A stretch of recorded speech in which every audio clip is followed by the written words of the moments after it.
భయం వద్దు, నీ బరువును నా మీద వేసుకో, నేను నీకు ఆధారువుగా ఉంటాను.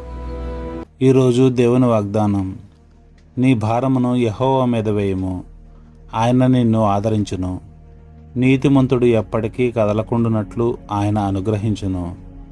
కీర్తనలు 55వ అధ్యాయము 22వ వచనం. ఈరోజు దేవుడు మన హృదయాలలో భారాలను తన చేతుల్లో పెట్టమని పిలుస్తున్నాడు. మనం ఒంటరిగా మోసుకోలేని చింతలు, భయాలు, ప్రశ్నలు అన్నింటినీ ఆయనకు అప్పగించినప్పుడు ఆయన ఆదరణతో నిలబడతాడు. నమ్మకంతో ఆయనపై ఆధారపడిన వారిని ఆయన కదలనీయడు. ప్రియ సహోదరి సహోదరులారా, మన జీవితంలో భారాలు లేని రోజు ఉండదు. కుటుంబ సమస్యలు, ఆరోగ్య చింతలు, ఆర్థిక ఆందోళనలు ఇవి మన హృదయాన్ని బరువెక్కిస్తాయి. కానీ దేవుడు ఒక మాట చెబుతున్నాడు, నీ భారమును నా మీద వేయము అని. భారం వేయడం అంటే కేవలం ప్రార్థన చేయడం మాత్రమే కాదు, పూర్తిగా దేవునిపై నమ్మకం ఉంచడం. మన చేతుల్లో పట్టుకుని ఉండే సమస్యలను వదిలి దేవుని చేతుల్లో పెట్టినప్పుడు ఆయన మనలను ఆదరిస్తాడు.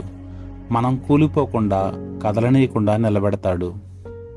ప్రియులారా, ఈరోజు దేవుడు మీకు ఒక భరోసా ఇస్తున్నాడు.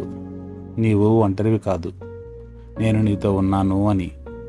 నీ కన్నీళ్లను ఆయన చూస్తున్నాడు, నీ ప్రార్థనలను ఆయన ఆలకిస్తున్నాడు. భారం మనది కాదు, ఆదరణ దేవునిది. నమ్మకం మనది, ఫలితం మాత్రం దేవునిది. ప్రియ సహోదరి సహోదరులారా, పరలోకమున్నందు మన తండ్రి అయినటువంటి క్రీస్తు నామమున మనమందరం కలిసి తెరిచిన హృదయాలతో ఆయనను ఆహ్వానిస్తూ మనం చక్కని ప్రార్థన చేసుకుందాము. దేవాతి దేవా, యెహోవా దేవా, నా జీవితంలోని ప్రతి భారాన్ని నీకు అప్పగిస్తున్నాను. నా హృదయాన్ని శాంతితో నింపి నన్ను స్థిరంగా నిలబెట్టు. ప్రభువా, నీ మీదే నా ఆశ. ఆమేన్.